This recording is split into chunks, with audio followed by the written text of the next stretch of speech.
Ok, estamos já no ar. Vocês não imaginam o que a gente diz aqui fora do ar, né? É uma coisa maluca isso, né? Qualquer hora dessas a gente revela tudo. Tudo bem, pessoal? Como é que estão as coisas aí? Eu não sei nem como é que começa isso aqui, porque tem tanta coisa proibida da gente dizer aqui. Enfim, o Mário, se não, eu não sei se revelo aqui a cor, porque não dá para ver direito, mas o Mário está de azul. Eu não sei se Tá enxergo combinando, mal. viu? É a minha cor preferida. Ah, tá. Agora estou entendendo. Bom, eu Não quero tem dizer para aquela. vocês que Não vou dizer mais. Eu ia dizer, mas não vou dizer. Fala, Teles. Olá, pessoal. O Marcelo fez um questionamento aí agora, falando de tanta coisa proibida. Estão te proibindo de quê, cara? Você não nos proibiu de nada Não, até é que agora. eu gostaria de ter ficado com um sarampo, aí me bateu outra doença aqui, rapaz. Olha, deixa eu começar fazendo uma colocação. Juntamente com o meu amigo Mário Medalha, no sábado passado, eu fui ao lançamento de um livro, mais um livro sobre o futebol de Santa Catarina, que eu brigo muito por isso, sabe? Eu acho que o futebol de Santa Catarina tem a sua história guardada a 7 chaves. É uma história muito rica. Quem conhece o futebol catarinense precisava um dia ter como apresentar ao mundo esportivo algumas dessas principais e fantásticas histórias que nós temos para contar. E o radialista e jornalista Rodrigo Goulart, lá de Chapecó, lançou esse livro aqui, Resenhas da Chape para ler e se divertir. Então, convidados, eu e o Mário Medalha fomos ao lançamento do livro. Eu quero cumprimentá-lo pela obra, estou já quase na metade do livro, e fazer um apelo aos colegas para que se dediquem mais a isso. Tem muita gente dormindo com a notícia, é isso, Marcelo, que você disse? Não pode dormir com a notícia? O Mário, a frase é do Mário. A frase é do Sim. Mário. É. Então, Aliás, tem muito... aliás nesse programa tem um cara que está dormindo com a notícia, né? Não vou dizer o Pois nome é. dele. E Um nós cara, temos aliás, muitas que tem, histórias. ele tem história para fazer uma coleção. Estou certo, Teles? Eu estou relacionando, Mário, atendendo aos pedidos e forçado até por amigos, você entre eles. Eu já estou em 115. Uma hora dessa, vamos marcar um almoço com César Valente, para a gente poder ver qual é o melhor caminho para colocar isso no papel. Eu realmente tenho bastante histórias, porque eu estou nesta lida aqui em Santa Catarina desde 1961, com clubes, com liga, com federação, com confederação sul-americana, com Com confederação 61 eu brasileira, estava com nascendo. FIFA, 61. Ah. Eu já falei isso várias vezes, né? Eu comecei em 61. Aliás, eu tenho história de antes disso, porque em 59, 58, eu já estava envolvido no futebol, tinha só 13 anos, com 14 anos, eu já estava lá em Porto Alegre, tentando ser jogador de futebol, que não deu certo, graças a Deus. E depois segui a minha carreira. E tenho bastante história, sim. Agora, tem muita coisa que não dá para contar. Eu estou lendo, estou na metade do livro aqui, tem algumas histórias, e às vezes a gente lendo, Mário, eu chego à conclusão que é preciso nós fazermos um processo de seleção dessas histórias, confrontando-as com algumas das testemunhas dessas histórias. A minha ideia era, na Associação de Cronistas Esportivos de Santa Catarina, reunir um grupo de jornalistas e escrever um livro, A Verdadeira História do Futebol Catarinense.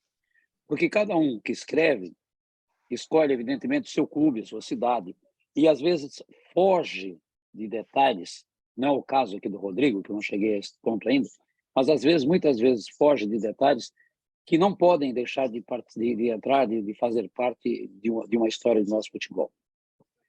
Eu, quando entrei na Federação Catarinense de Futebol, recentemente, lá para ajudar o presidente Rubinho, na época, assim que ele assumiu, eu sugeri a criação de uma medalha para o artilheiro do campeonato catarinense. A medalha devia ter o nome, e tem o nome de Norberto Hoppe. Muito pouca gente em Santa Catarina sabia e sabe quem foi Norberto Hoppe. Morreu agora, logo depois de homenageado, ele ainda estava com vida quando homenageado. Norberto Hoppe foi um centroavante do Caxias, de Joinville, de uma tradicional família joinvilense, mas foi um centroavante do Caxias, de Joinville, que em 1966, 67, me fugiu agora, 68, um desses 3 anos aí, marcou só 33 gols no primeiro turno do Campeonato Catarinense. Na primeira partida do retorno, ele machucaram o joelho dele num jogo lá em Timbó e ele ficou fora do campeonato. Logo em seguida, ele foi levado pelo Castor de Andrade. Eu tenho, inclusive, uma foto no dia que o Castor de Andrade foi a Joinville para buscar o Norberto Hoppe, encaminhado pelo ex-presidente da Federação Catarinense de Futebol, José Elias Giuliari. E o Norberto foi para o Rio de Janeiro, estreou no Bangu num jogo contra o Flamengo no Maracanã, marcou o gol do Bangu, o jogo foi 1-1. E não quis ficar no Rio de Janeiro porque ele não queria abrir mão das pescarias de final de semana com o doutor Norberto Bagestos, que era médico do Caxias, depois virou presidente do Caxias. Então ele era assim, um alemão, 2 metros de altura, um cara de família, um cara maravilhoso, sensacional, a família toda, tem até o irmão que é tenista. E ninguém conhecia o Norberto Hoppe. Quem não conhece uma história dessa no futebol de Santa Catarina, não conhece o futebol de Santa Catarina. E fui muito criticado na época, não queria lançar a medalha, mas o presidente Rubens Angelotti bancou a ideia. Depois teve um ano aí que a federação não entregou a medalha, e agora está entregando lá no campo, ao invés de entregar na solenidade de premiação do campeonato. Eu acho que a partir do ano que vem já vai acontecer isso. Então são esses detalhes. E tem outros, uma série de detalles, de coisas boas e ruins do futebol de Santa Catarina que precisam ser lembradas. Então eu quero cumprimentar o Rodrigo Goulart, ao tempo que eu faço um apelo, um desafio, para que outros colegas possam também trazer as suas obras e produzir novos capítulos da rica história do futebol de Santa Catarina. Antes de encerrar esse assunto, Ed, só fazendo um registro, citasse o César Valente para explicar. O César Valente é um editor gráfico excelente, foi ele que editou o meu livro. Fizemos um trabalho uma vez, o Teles e eu, com a revista do Figueirense. E, enfim, era só isso que eu queria esclarecer. Mas eu acho que a gente hoje tem uma... Cara, eu fui bombardeado, acho que todo mundo hoje, pela questão do Vinícius Júnior. Não teve telejornal, pelo menos os que eu assisti, e programa de esporte que eu assisti e vi, não teve programa, não teve nenhum que ficou fora dessa discussão que ganhou proporções gigantescas hoje, e com justa razão. O Vinícius Júnior, se é que alguém não viu ainda, não sabe direito, o Vinícius Júnior foi agredido pela torcida moralmente, foi agredido pelos adversários, jogadores do Valência. Teve um que chegou quase a dar um mata-leão nele, foi agredido pelo árbitro, foi que levou a coisa para outro lado, que não tinha nada a ver, deu um cartão vermelho para ele. Depois. Quer dizer, uma situação, isso é a situação pontual. Agora, o que eu quero registrar é que isso não é uma novidade, não é só na Europa que acontece. Aqui no Brasil, nós temos vários episódios. Agora mesmo, nós tivemos, nesse final de semana, na Série C, o goleiro denunciando ações racistas num jogo do Ipiranga com Altos do Piauí. E aí, se a gente for lá atrás, tem aquela história do goleiro do Aranha na Arena do Grêmio, não é? Isso foi lá em 2014. De lá para cá, as coisas se repetem, se acontecem, e ninguém toma providência nenhuma. Hoje eu vi, inclusive, uma entrevista muito interessante do presidente da Federação Espanhola, confrontando confrontando o presidente da Liga, o presidente da Liga, certo? Convidando o presidente da CBF para ir à Espanha para ver o que ele, a federação dele está fazendo lá em relação a esse assunto. Então, isso aí é uma coisa que está ganhando um peso monumental. Eu acho que o Vinícius Júnior pode ser até um marco nessa questão, tomara que seja. Eu não sei se ele vai ter condições psicológicas para continuar jogando na Espanha, mas enfim. Foi notícia no mundo inteiro, né? E espanta que um jornal tradicional como o Olé tenha ficado contra o Vinícius Júnior. Depois tirou o editorial, né? Depois tirou, mas se colocou mas o Olé é da onde? Inicial, da Argentina. Argentina. Pois então tá de acordo. Não, a gente Mário, sabe como os argentinos não chamam de, como é? Macaco, mas tem uma outra expressão lá. A torcida argentina não perdoa. Então, esse episódio do Olé, para mim, não é novidade também. É uma coisa que eu odeio, inclusive, esse tipo de relação, porque a coisa está ficando do jeito... Agora, no final de semana, teve gente presa depois do jogo Vasco-São Paulo. Depredaram o metrô, quer dizer, está tomando... Sinceramente, eu só não largo esse troço, até porque eu tenho esse compromisso com o Marcelo. Se eu não tivesse compromisso com o Marcelo, eu largava. Não dá mais. Calma. Mas e os episódios do jogo do Coritiba? Também. Não, mas esse do Vinícius Júnior, se não acontecer nada na Espanha, com o que aconteceu com um dos melhores jogadores do mundo, aí não vai acontecer com ninguém, porque ele é o melhor jogador da Espanha, ele joga no maior time do mundo, né? Então, se não acontecer nada, aí tem que fazer igual o Mário, né? Vamos para o aeroporto, fecha o mundo que eu vou descer, porque não é um problema nosso, é um problema mundial. E a Espanha é um país de primeiro mundo. E é a 9ª vez que isso acontece no campeonato, 8 com o Vinícius. E nós estamos falando do futebol do primeiro mundo. Se fosse aqui no Brasil, a gente ia dizer assim, pois é, o futebol brasileiro acontece isso, acontece aquilo. Isso que eu ia dizer. Não, está acontecendo lá, está se repetindo lá, e ninguém lá está tomando as medidas que precisavam ser tomadas. Estão também, o presidente da La Liga está lavando a mão, ainda se posicionando contra o jogador e a favor desses cafajestes que cometem esses atos de racismo. Sabe quantos episódios, Teles, o Vinícius teve envolvido? Mais de meia dúzia. O último deles... Por 8 ou 9 coisas.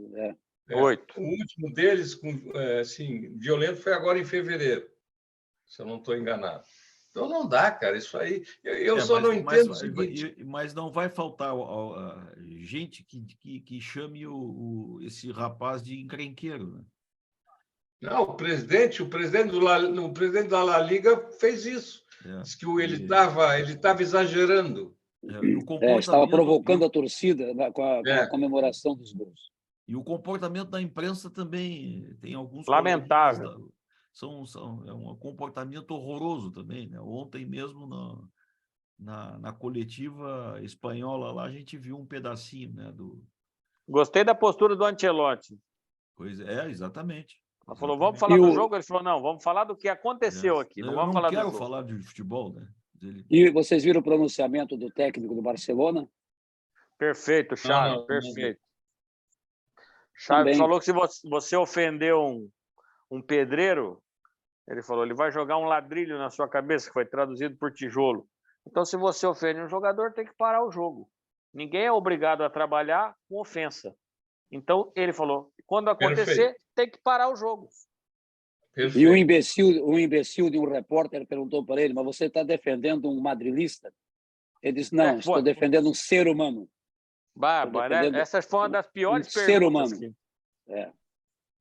Olha, é por isso que eu me revolto, sabe? Porque que é aquilo lá? Aquilo lá é o local de trabalho de um profissional, certo?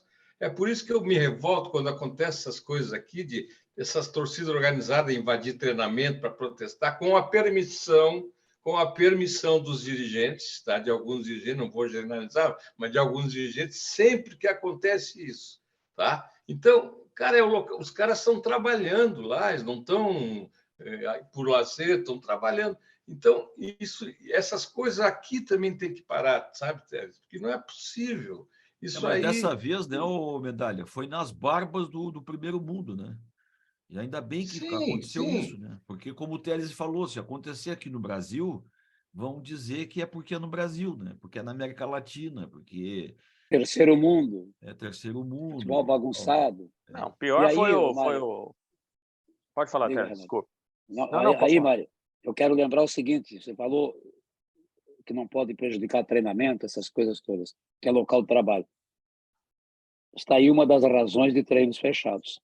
Não, Que é outra situação. o treino aberto, quando o time perde, faz um treino aberto depois Tudo do bem. time perder para ver o que a torcida faz com os jogadores. Tudo bem, concordo contigo, só que eu estou relatando uma situação diferente. Não é caso de treinamento que os caras estão lá para a véspera de um jogo, não. Eu estou falando uma situação de dia a dia, normal, comum, os caras invadem até concentração, apedrejam um ônibus, entendeu? Ah, Não, eu sim, estou Mas falando... aí está tudo isso é errado, normal. né, ô Teles? Porque Hein? é o seguinte, ó, o que um sujeito, um cidadão, para chamar de cidadão, né? O que um cidadão faz no meio de uma tarde num treino de um time? O cara tinha que estar trabalhando no meio de uma tarde. Quem tem que estar trabalhando é o repórter, é o comentarista, é o treinador, é o preparador físico. Que não pode trabalhar, né?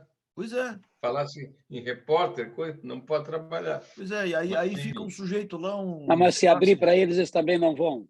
Eles saem da redação, vão para um motel e depois chegam na redação, ligam para um colega que foi para saber como é que aconteceu. Pois é, então, quer dizer, está tudo errado, né? Está tudo Estou errado. errado, Mário? Vocês Estou estão errado, querendo Mário dizer para Medalha? mim, vocês estão querendo dizer para mim que aquele pessoal que faz manifestação, quando chega ônibus, tacam pedra, eles não pedem dispensa do local de trabalho deles para sair 3 da tarde? Que ali não tem CEO de empresa que falou, olha, hoje eu vou me afastar aqui porque eu tenho um caso muito sério para resolver, mas retorno amanhã. Isso não acontece, é só na minha cabeça. Tá tudo Aqui em errado, né, Florianópolis, no velho tempo do Adolfo Konder, em alguns treinos, nos jogos especialmente, mas em alguns treinos, o cidadão deixava o paletó na cadeira e ia para o estádio. Né? Depois do jogo, voltava para a repartição, colocava o paletó e saía numa boa. Não era isso, Mário? Lembra desse tempo?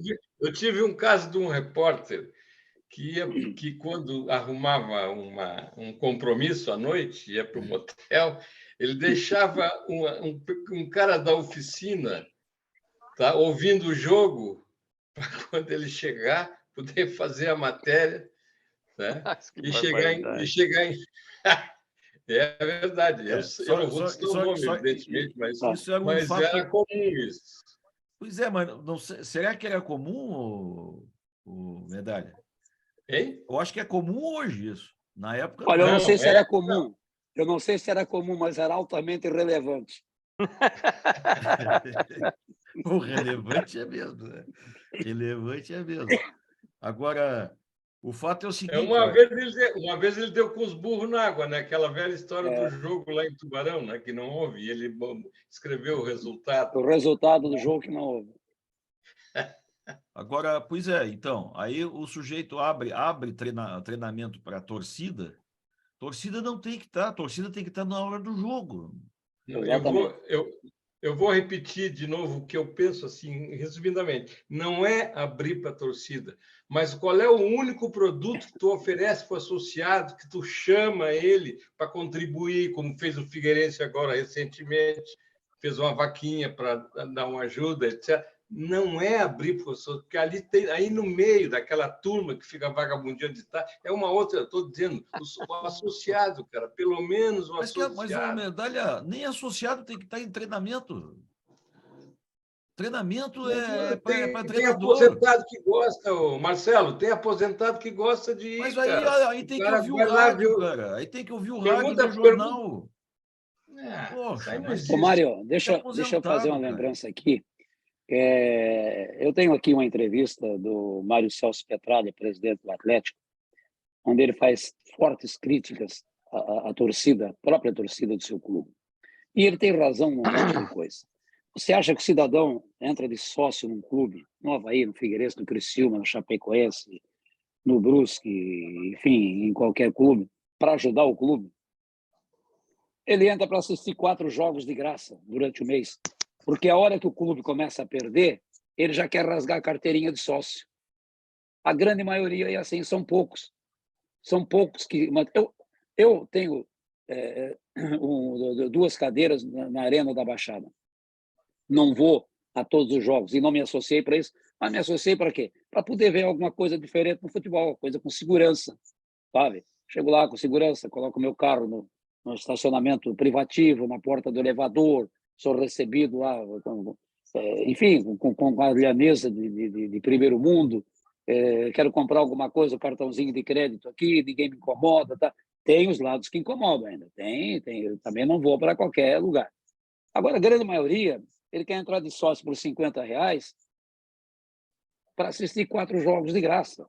O sócio devia pagar ingresso, ser sócio e pagar X de ingresso. Eu concordo contigo, mas o que o Atlético Paranaense oferece para esse torcedor? Tu mesmo acabaste de dizer. Um estádio amplamente confortável, de primeiro mundo, o estádio, o único estádio fechado na América Latina. Outro dia eu passei uma vergonha desgraçada, estava chovendo, cheguei de guarda-chuva, aí a Chica, que estava cuidando da imprensa, disse: Teles, como é que tu vai? Eu digo, um jogo de guarda-chuva? Ô, Teles, a Chica é Highlander, hein, Teles? Já faleceu já. Faleceu. Faleceu a Chica. Então, tem essas coisas. O futebol é muito complexo nisso. Tem casos e casos, a gente tem que cuidar desses casos. Figueirense agora, por exemplo, deu a torcida do Figueirense, não foram só os sócios, deu uma grande demonstração de força nesse jogo de sábado com a Aparecidense, colocou mais de 7.000 pessoas. Meu amigo, um jogo da Série D do Campeonato Brasileiro...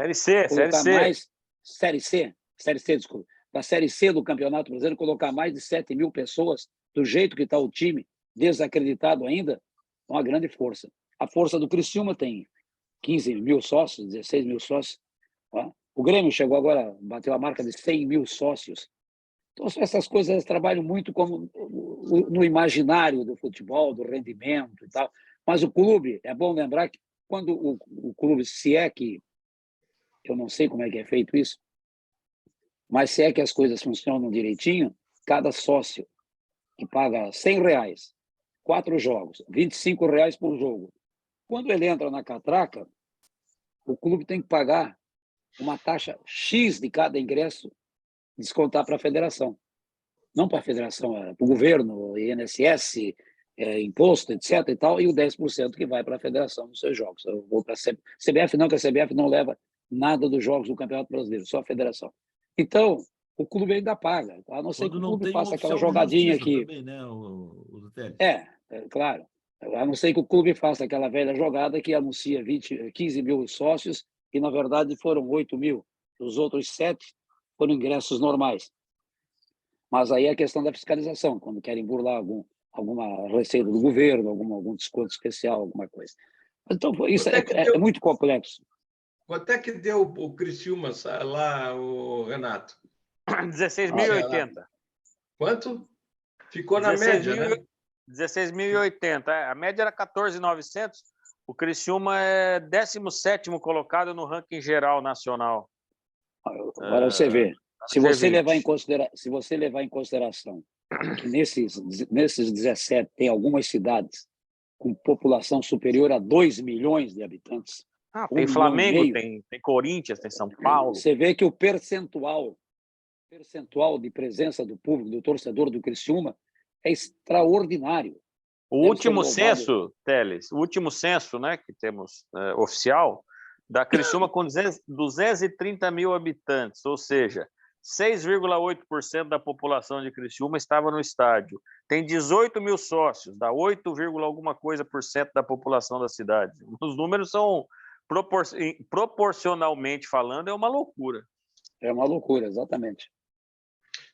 Vocês vão me desculpar, mas eu queria dar um pequeno pitaco a respeito do Grenal. O Inter não trocou de treinador. Você tem direito a 3 pitacos. 3 você tem direito. O Mano vai ficar... Diz que vão contratar o Rogério Ceni, mas para substituir o Kehler. Para substituir o Kehler. Gastei 1. Tem direito a mais 2. Não, o seguinte, cara, 2, eu não entendo como é que uma comissão técnica experiente, com um treinador experiente como o Mano Menezes, não arma nenhuma estratégia para impedir que o melhor jogador do Grêmio, que tem salvado o Grêmio em todos os jogos, faça o carnaval que fez no Grenal. Mas é a qualidade aí, né, Mário? Não tem Não, jeito, claro, Mário. mas, Renato, exatamente por isso. Exatamente. Claro que sim, claro que sim. Mas exatamente por isso. Eu vou armar uma estratégia para jogar contra o Grêmio, como? Para quê, principalmente? Pô, não deixar o Luizito jogar. Não, Ele mas tem aí feito em todos os jogos isso, cara. Ele é um craque, mas ele é tem um que ter craque. como não Craque deixar, né? artilheiro, né? Hã? Mas entre você armar uma estratégia e a estratégia funcionar, há uma Tem uma diferença muito distância grande. grande aí. Exatamente. Não, O treinador passa, Mário, o Tu acha que treinador ele não passa a arrumou, semana tu acha inteira, que ele não armou uma estratégia? Ele armou, só que não deu o certo. treinador passa a semana inteira. Eu estou dizendo isso porque eu já convivi com um treinador de futebol, aliás, convivi com um deles que faleceu hoje, o Wagner Bernaz. Treinou o Criciúma, treinou o Avaí, treinou o Figueirense. Quando eu cheguei no Figueirense, ele era o treinador do Figueirense.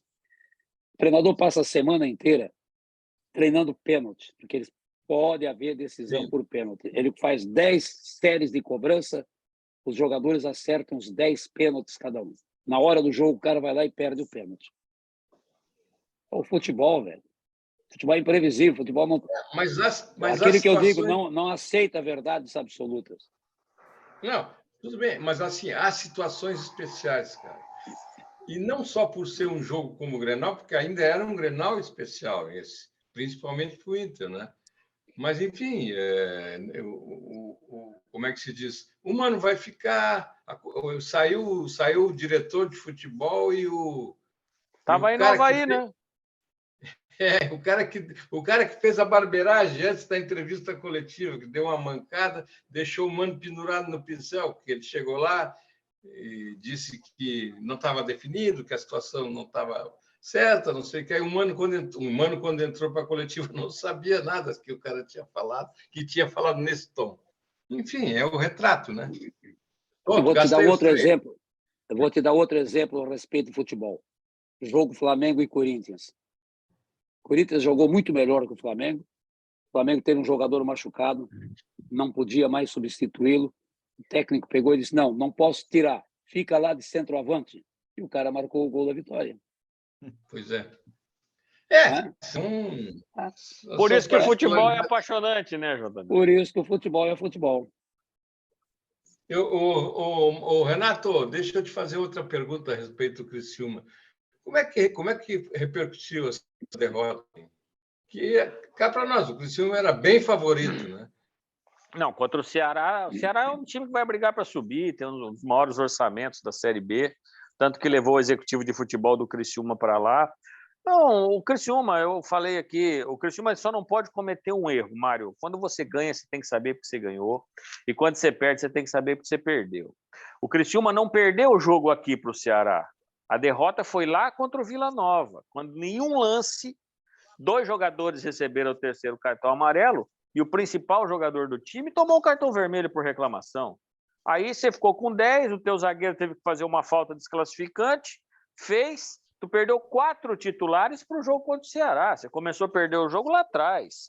Qualquer time da Série B que você tirar 4 titulares, você vai ter um baque terrível, ainda mais sendo o Éder e o Rodrigo, o capitão do time, o zagueiro central, que na média aí é o melhor jogador do Criciúma. E aí o Tencate terminou o jogo, não, porque o árbitro tinha que ter dado 3 minutos de acréscimo a mais. Pô, o cara deu 7 minutos no primeiro tempo, ou seja, tu jogou 52. Deu 6 minutos no segundo tempo, tu jogou 51. 52 mais 51 dá 103. Não, no meu português, na minha matemática ruim de jornalista, mas dá 103. Com 103, tu perdeu de 2-1. Se tivesse mais 3 minutos, você ia empatar e virar o jogo? Não, olha pro teu time, pô. Teu time tomou um banho de bola. Por quê? Porque estava sem 5 titulares, porque o Fabinho também se machucou no treino e acabou ficando fora. Então, olha para os teus erros, para o que tu está fazendo, porque a quarta-feira tem o Sport, que é melhor que o Ceará. É um jogo ainda mais difícil. Agora, e o torcedor é o que o Telles falou. É o que o Telles falou. Já vaiou, né? Não foram todos evidentes, mas já vaiou, já reclamou. Tá achando que é o quê? É o Manchester City? Não vai ganhar todas. Não vai ganhar. Todo mundo sabe que Série B é assim mesmo. Agora, para falar bem dos coleguinhas, que é nosso hábito, o narrador ou comentarista, não me lembro, que estava fazendo o jogo, passou o tempo inteiro. O cara é da Band, né, que fez o jogo. O cara passou uma parte do segundo tempo, quando o Nicolas pegava na bola, pois ele não fez gol ainda nesse jogo, mas pô, o cara fez o primeiro gol do Ceará, aquele que deu o carrinho, né? E o cara passou a parte do segundo tempo, cada vez que o Nicolas tocava na bola, ele queria falar no cara, mas ele não fez gol ainda, mas está jogando bem, que não sei o quê. Enfim. Mas essa de narrador, teve o narrador do jogo São Paulo e Vasco. O São Paulo marcou um gol, diz assim, gol do São Paulo, etc. E tal. Olha o nome dele, começa com K e termina com I, Caleri. Caleri é com C. Puta merda, com Caleri, com K, foi para matar o guarda, hein? Bamba, Ainda bem que dessa eu me escapei. Mas sabe que dá para fazer, sabe que dá a Band está transmitindo, enfim, tem um monte de gente transmitindo. Dá para fazer porque tem muita gente que não tem, digamos assim, a experiência, a expertise, né, dos bons narradores, dos caras mais experientes. Cara, está saindo cada coisa. Dá para fazer, como é que a gente chama? Uma videocassetada. Um apanhado bem legal, cara. Ficava bem engraçadinho. Fala, amigo, quantos minutos? A Série C tem Não um bom narrador eu falo quantos minutos faltam e o Teles não acredita. A Série C tem um grande narrador aí transmitindo esses jogos, né? Luiz Alamo. Sim. Não tem é um dos dúvida. melhores que tem. É verdade, mas eu acho que está sendo mal aproveitado, Teles. Não sei. Ele está narrando só a Série C? Não, ele está no SBT, mas ele é o ele sabe como é que funciona. Ele é o reserva do cara que narra, mas o narrador não se machuca, não. Não tem cartão amarelo para ele, não tem cartão vermelho. Ele é o reserva imediato do Theo José. Só que o cara não machuca, né? Narrador, e ele é muito melhor. Mas ele é muito melhor. Muito melhor. Tem comparação. Narrador só fica rouco, né, Teles? Olha aqui, ó. Eu fui goleiro 8 anos do Barata, no banco. Nunca joguei. Barata que a gente imagina por quê. Eu fui reserva no jogador chamado Landinho, que era zagueiro da seleção de Joinville no futsal. E nós fomos jogar em Lages contra o time lá do Oneda, não lembro agora qual era. O pivô era o Oneda. O técnico era o Barra Velha, Mário deve ter conhecido o Barra Velha, Antônio Alberto Bezerra, morreu depois em Criciúma, foi jogador de futebol, tinha uma churrascaria ali perto do Heriberto Rios, e começou o jogo contra o Hélio Moritz, lá no ginásio de esportes novo, lá do lado do estádio do Internacional, do Vidal Ramos Júnior. O Landinho botou a mão na coxa, sentiu frio desgraçado. Barra Velha olhou para o banco, Teles, aquece. Eu passei o jogo todo aquecendo, o Landinho com a perna só terminou o jogo e eu fiquei aquecendo, quase morri de cansaço e não entrei no jogo. É isso aí, né? Você vê que o Landinho confiava em ti, né, Teles? Barbaridade. Aí no jogo seguinte nós fomos jogar em Rio do Sul, quadra de cimento ainda. Aí o Barra Velha me chamou aqui, a tua cidade aqui, tu vai começar jogando. Aí comecei a jogar. Eu estava no banco. Marcelo, não dá o tempo já, não. O Barata... tem um tempinho aqui ainda para dizer isso. O Barata quebrou um dedo. Eu botei a luva para entrar, né? O Barata juntou um dedo no outro, continuou jogando e pegou um pênalti. Aí eu desisti da carreira dela. Ele olhou para o banco e disse, não, Marcelo não. Né? Pô, nem tá doendo meu dedo quebrado. Bem, cola aí que eu vou jogar. Jogava bem. Olha aqui, pessoal, eu quero agradecer mais uma vez aqui o Teles não nem acredita quando eu digo que falta só 2 minutos, né? Mas vou fazer o quê, né? O cronômetro está rodando aqui. Tá? E aí é o seguinte, ó. Teve gente que estava me cobrando aqui o making off, tá? Mas é que o making off estava dando um problema técnico aqui. Depois eu explico qual é. Estava dando um problema na Kombi, entendeu? E aí eu deixei o making off de lado. Tá bom? Era isso então, pessoal, tá? Estamos no final. Então, deixa eu lembrar, uma boa iniciativa da Federação Catarinense de Futebol, no dia 5 de junho, primeiro seminário sobre SAF, Sociedade Anônima do Futebol, em Santa Catarina, no auditório de desporto da Universidade Federal de Santa Catarina. É bom quem quiser aprender alguma coisa e familiarizar com esse novo processo de futebol brasileiro. Dia 5 de junho. Que hora que É vai muito ser? oportuno, só que no Brasil é perigoso falar em SAF, né? Pode virar safadeza. Dia 5 Mas de é junho. bem oportuno. Tá, bem oportuno isso. Que horas que é? Aliás, nós precisamos saber mais disso. Às 2 horas da tarde, das 2 às 6 da tarde, no auditório de desporto da Universidade Federal. Legal. Primeiro seminário sobre SAF em Santa Catarina. Federação Catarinense de Futebol e SC Clubes. Tá certo. Vamos nessa. Tá bom, pessoal. Muito obrigado, viu? Um abraço a todos. Abraço, rapazes. Até segunda. Abraço. Melhorasse, Fiquem com Deus. Marcelo. Tá bom, Marcelo? Agora me disseram que é 14 dias. Pô, aí é brabo, né, cara? Aí é brabo, é brabo. Vai perder a Não posição. seja dengoso. Não Peguei seja uma dengoso. denguezinha de leve, mas chego lá. Já tínhamos o Ranzinza na turma, agora temos o Aqui, ó. Dengoso. Tô aqui, ó. É. Já tô na 10ª. Aqui, ó. Que isso, cara? Que isso? Isso aqui é um tal Que de líquido é esse?